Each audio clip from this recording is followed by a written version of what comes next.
Dustin. Hello, Mr. Gas. Yes. How are you doing? Mankato. We're in Mankato, that's right. Where is it? It's about an hour south of Minneapolis.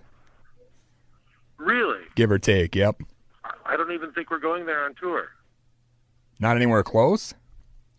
I don't think so. Oh, well. I think we're going just to Northwest. Does that mean you don't want to talk to us? No way. We got to get the word out. All right. Grassroots campaign. Well, I am here with my co-host, Ton. Hey, how you doing? Tongue? Ton, like 2,000 pounds. Oh, okay. Gotcha. He's a big guy. Yeah. I get it. Dusty made it up. It wasn't my idea. So blame him What's your for real it. name? My name is actually Justin, but it's spelled Juston, and that's why he actually calls me Ton. Oh, I get it. Very clever, Dustin. Well, I went to college. He's a fancy guy. Dustin and Justin, though. It's hard to beat that one. I don't know if you should fight it. That one, yeah. I don't know if you should fight that. That's a natural. That's a natural partnership. It was kind of, yeah. Maybe we should go back to that. Go back to it. Can we do nightclub gigs with that? You could. You could do. Maybe a Tenacious D tribute band. Whoa. Wait a minute now. Just an idea. Just an idea. Here you go. All right, well, They're ready to we got a few questions for you. All right, I got a question for you, though. Okay. I'm at my diner. All right. I can't decide on what to order here. Should I get Grandma's turkey meatloaf or the tri-tip steak? Ooh. Whose grandma are we talking? At Mel's Diner. I don't know. I don't think it's a real grandma. So like Nell's grandma? No, the steak. You get the steak? I'd go with the steak, I'd yeah. go with the steak. Yeah, I think you're right. And it's tri-tip. That means 3. All right, what questions you got? Let me hear them. I'll decide if they're good enough to answer. All right. Well, first of all, we were wondering if you could kind of tell us how you got started in acting. When I was 6 years old in first grade, I did a play called Stuck in the Chimney in my class, and I played the lead of Santa Claus. And I noticed that I was getting a lot of attention and laughs, and that was it. I was hooked. I was hooked for life. I thought, this is for me. That's this great. is the way I can get my mommy to love me. Doing theater, and I'm still trying desperately to earn her love. Man. All actors are screwed up. You know that, of course. All performers. Attention-starved, egomaniacs. Yep. Dusty's like you guys. Exactly. We got problems. Of course. Don't we all? So, did your musical career kind of start up around the time you were stuck in the chimney then, or? That started around 4th grade when my mom said that we have to take up an instrument. And I chose the trombone, but I was too small. And then I switched to the flute. Okay. And so I started playing flute and band. Until high school, my brother nicely pointed out that you can't get bass with a flute, but you can score with ladies with a guitar. Classic rock story. He's right. There it is. Right. And he was right. Yeah, totally right. And so I started playing guitar, and I liked it. And then it was music and acting for the rest of my life, battling back and forth. And now the music has won. Hollywood has turned their back on me. Wow. I think word got out that I was a diva and hard to work with. So yeah, that's tough. Calling. That's tough. But that's all right. I love the music, and music loves me. There it is. There it is. And the interview over. Oh, God, we did it. Yeah. Well, we got a couple more if you got time, or. Oh, yes, please. I don't know if your meatloaf is coming soon, or. No, I haven't ordered yet. But I think you guys might have switched me over to the tri-tip. I don't know. Tri-tip steak. Stick with What do you think? So I would go with the steak. So when did you and Jack Black form the Tenacious D then? The true story? Yeah, I'm assuming much earlier than what we all know. Well, we both went to UCLA, and Jack quite a few years later, and I was in a theater group called the Actors Gang. And Jack came in and did a small little part in a play we were doing.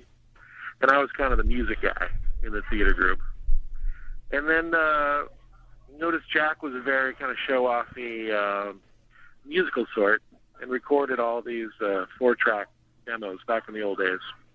And he was really talented. And I kind of wanted to get in on what he was up to. And so I met there, yeah. She's there to order. All right. Go ahead, ladies first. Don't do the egg sandwich. No, Kyle, that's don't do the egg sandwich. Yeah, That's background lady, girl. right. She can. Background girl, stay with the egg. Yeah. Stick with the Background beef. Girl, Kyle. stay with the egg sandwich. Ooh. Uh-oh, she's taking a long time. You guys I'm going to go gotta with the eat. tri-tip, medium rare. Excellent. Right orders. Let me go with the mac and cheese and the rice pilaf. Listen to this guy. We should be Right? over there right now. Fatten me up. That's nice. Thanks a lot. Thank you, guys. You changed my life. I'm glad we could help. Yes. So- So, we started hanging out together and just became pals. This was probably around 1990. Man, that's a long time ago. And we just started playing and smoking out and just hanging and making up songs to kind of impress our friends. And it took us quite a while. It wasn't until like 94. So that was 4 years of smoking out, coming up with songs. And we finally got a gig here. A friend of ours asked us to open for him. And we had one song, which was a tribute, greatest song in the world. And we went down to a little bar, played for about 12 people. And the world as we knew it changed. And the rest, as they say, is musical history. And then you showed up in Biodome with Pauly Shore. That was probably the peak, right? Or close to it. Well, it was. It was the first movie we ever did. Yeah. So, I mean, that's Tenacious D. Yeah, that was a friend of Jack's from school, and he got his big break doing that. And, yeah, and we were so good that we were on screen for like 10 seconds. Really one of the worst movies I've ever seen. I just couldn't believe how bad it was. Yeah, but it was a good 10 seconds. It was a damn good 10 seconds. Yeah. Imagine not being good enough to get screen time on that movie.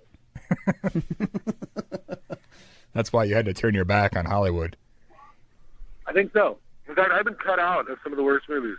I was in Sex Drive. I got cut out. I had a small role in Dumb and Dumber, the sequel. The Dumb sequel. and Dumber.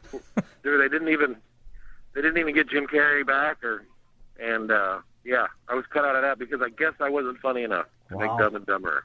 Wow. What a rip. Yeah. When you guys put out the first album, were you kind of surprised at the popularity that you guys had all of a sudden? Or Well, actually, it took so long to put out the first album because we were doing pretty well, kind of playing clubs in LA and building up a following pretty fast. And then we got an HBO show around 97, and that really kind of made it a cult kind of thing, national thing. And then we didn't really get around to doing the album till I think it came out in 2001, about a week after 9/11. By the way, that was really great timing. But so we helped with the healing of the nation, I believe, at that point.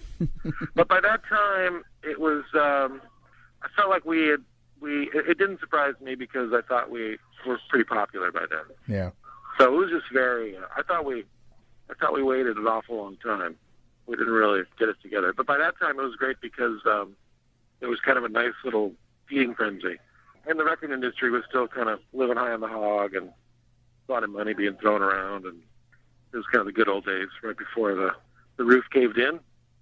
But even with that, it was a pleasant surprise how popular it was, and I think it was right about the time people were copying kind of the illegal music thing. Yeah. So I think as many as we sold, I think we probably even more people. We probably sold over 1 million of those, but there was probably 2 million people copying for their friends. Well, we bought it, just for the record.